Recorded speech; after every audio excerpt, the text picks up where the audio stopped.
Hi hello welcome back to my channel. അപ്പോൾ ഇന്ന് നമുക്ക് എളുപ്പത്തിൽ ഉണ്ടാക്കിയെടുക്കാൻ വേണ്ടി പറ്റുന്ന നല്ലൊരു ബർഫിയുടെ റെസിപ്പി ആയിട്ടാണ് ഞാൻ വന്നിട്ടുള്ളത്. നമ്മളിതിൽ പഞ്ചസാരയൊന്നും ആഡ് ചെയ്തിട്ടില്ല. നമുക്കിത് പെട്ടെന്ന് ഉണ്ടാക്കിയെടുക്കാനും പറ്റുന്ന നല്ലൊരു ബർഫിയുടെ റെസിപ്പി. അപ്പോൾ എല്ലാം ട്രൈ ചെയ്ത് നോക്കാം കേട്ടോ. അപ്പോൾ നമുക്ക് വേണ്ടിയിട്ട് പോകാം. അപ്പം നമുക്ക് ആദ്യം ഒരു മിക്സിയുടെ ജാറിലേക്ക് ഇതുപോലെ കുറച്ച് പിസ്ത ഇട്ട് കൊടുക്കാം കേട്ടോ. ഇനി ഇതിലേക്ക് നമുക്ക് കുറച്ച് കാഷ്യൂ നട്ട്സും കുറച്ച് ബദാമും കൂടി ഇട്ട് കൊടുക്കുക. അപ്പോൾ നിങ്ങളെ ഇഷ്ടത്തിനനുസരിച്ചിട്ട് നിങ്ങൾക്ക് ഏത് നട്ട്സ് വേണമെങ്കിലും ഇട്ട് കൊടുക്കുക കേട്ടോ. അത് എത്രയായാലും കുഴപ്പമൊന്നുമില്ല. ഇതുപോലെ ഒന്ന് ക്രഷ് ചെയ്തിട്ട് ഒരു സൈഡിലേക്ക് മാറ്റി വെക്കാം. ഇനി നമുക്ക് കുറച്ച് ഈത്തപ്പഴം എടുക്കാം. ഒരു 250 ഗ്രാമോളം ഈത്തപ്പഴം എടുത്തിട്ട് അതിൻ്റെ കുരുവൊക്കെ കളഞ്ഞിട്ട് നമ്മൾ നേരത്തെ പൊടിച്ച് വെച്ചിട്ട് അതേ മിക്സിയുടെ ജാറിൽ തന്നെ നമുക്ക് ഈത്തപ്പഴം ഇട്ടിട്ട് ഒന്ന് ജസ്റ്റ് ഇതുപോലെ ഒന്ന് ക്രഷ് ചെയ്തിട്ടെടുക്കാം കേട്ടോ.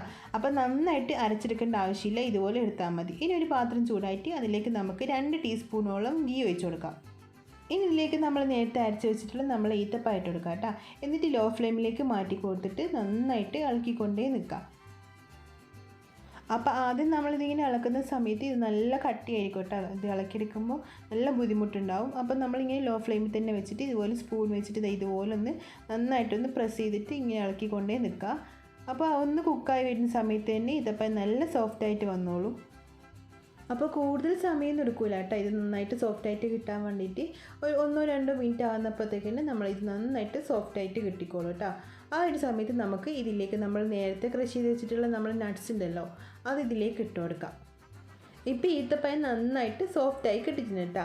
ഈ ഒരു സമയത്ത് നമുക്ക് ഇതിലേക്ക് നമ്മൾ നേരത്തെ ക്രഷ് ചെയ്ത് വെച്ചിട്ടുള്ള നട്ട്സ് ഉണ്ടല്ലോ, അത് ഇതിലേക്ക് ഇട്ട് കൊടുത്തിട്ട് നന്നായിട്ട് മിക്സ് ചെയ്തിട്ടെടുക്കാം. അപ്പം നമുക്ക് കാണുമ്പോൾ ഇതൊന്ന് മിക്സ് ചെയ്തെടുക്കാനൊക്കെ നല്ല ബുദ്ധിമുട്ടുള്ള പോലെ തോന്നും കേട്ടോ. പക്ഷെ അങ്ങനെയൊന്നുമില്ല, നമുക്ക് പെട്ടെന്ന് തന്നെ ഇത് മിക്സ് ചെയ്തിട്ട് എടുക്കാൻ വേണ്ടിയിട്ട് പറ്റും. ഇനി നന്നായിട്ട് മിക്സ് ചെയ്തതിന് ശേഷം നമുക്ക് ഫ്ലെയിം ഓഫ് ചെയ്യാം കേട്ടോ. ഇനി നമ്മൾ ഇതിൽ വേറൊന്നും ചേർക്കേണ്ടിയില്ല. നിങ്ങൾക്ക് വേണമെന്നുണ്ടെങ്കിൽ ഈ ഒരു സമയത്ത് 1 ടീസ്പൂണോ 2 ടീസ്പൂണായിട്ടും ഗീ ചേർത്ത് കൊടുക്കാം കേട്ടോ. അപ്പോൾ ഞാനിപ്പോൾ ഇതിലേക്ക് ഇനി ഗീ ഒന്നും ചേർത്ത് കൊടുക്കുന്നില്ല. ഇപ്പോൾ ഏകദേശം നന്നായിട്ട് കുക്കായി കിട്ടിയിട്ടുണ്ട്. ഇനി ഫ്ലെയിം ഓഫ് ചെയ്തെടുക്കാം. ഇപ്പോൾ നമ്മളിതൊരു പ്ലേറ്റിലേക്ക് മാറ്റി കൊടുത്തിട്ടുണ്ട് കേട്ടോ. ഇതൊന്നും ഇനി തണുത്തതിന് ശേഷം നമുക്ക് കൈ വെച്ചിട്ട് നന്നായിട്ടൊന്ന് ഉരുട്ടിയെടുക്കാം. ഇപ്പം നമ്മൾ ബർഫിയുടെ മിക്സൊക്കെ റെഡിയായി കിട്ടിയിട്ടുണ്ട്. ഇനി നമുക്ക് നമ്മളെ ഇഷ്ടത്തിനനുസരിച്ചിട്ട് ഇതിനെ കട്ട് ചെയ്തിട്ട് എടുക്കാം കേട്ടോ. സെറ്റ് ചെയ്തിട്ട് കട്ട് ചെയ്തിട്ടെടുക്കാൻ വേണ്ടി പറ്റും.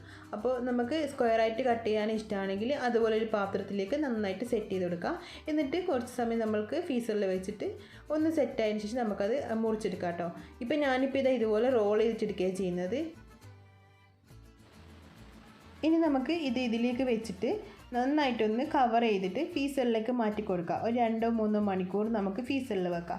അപ്പം നിങ്ങൾക്ക് സ്ക്വയറായിട്ട് കട്ട് ചെയ്യുന്ന ഇഷ്ടമാണെങ്കിൽ അതുപോലെ ചെയ്യാം കേട്ടോ. ഒരു പരന്ന പാത്രത്തിൽ സെറ്റ് ചെയ്തിട്ട് നമുക്ക് 2-3 മണിക്കൂർ ഫീസറിലേക്ക് മാറ്റി കൊടുക്കുക. എന്നിട്ട് കട്ട് ചെയ്തിട്ടെടുക്കാം. ഇനി നമുക്കിത് ഫ്രിഡ്ജിൽ വെച്ച് കൊടുക്കാം. ഇപ്പോൾ ഞാനിപ്പോൾ 2 മണിക്കൂറേ വെച്ചിട്ടുള്ളൂ കേട്ടോ. 2 മണിക്കൂർ ഉണ്ടെങ്കിൽ നന്നായിട്ട് സെറ്റായിട്ട് കിട്ടിയിട്ടുണ്ട്. ഇനി നമുക്ക് ഇത് കട്ട് ചെയ്യാം. അപ്പോൾ ഇത് ഫീസറിൽ നിന്ന് എടുത്ത ഉടനെ നമ്മൾ കട്ട് ചെയ്യുമ്പോൾ നമുക്ക് കുറച്ച് ബുദ്ധിമുട്ടായിരിക്കും കേട്ടോ കട്ട് ചെയ്തിട്ട് കിട്ടാൻ വേണ്ടിയിട്ട്. അപ്പോൾ ഒരു 5 മിനിറ്റോളം ഒന്ന് പുറത്ത് വെക്കുക. അതിനുശേഷം നമുക്ക് കട്ട് ചെയ്തിട്ടെടുക്കാം.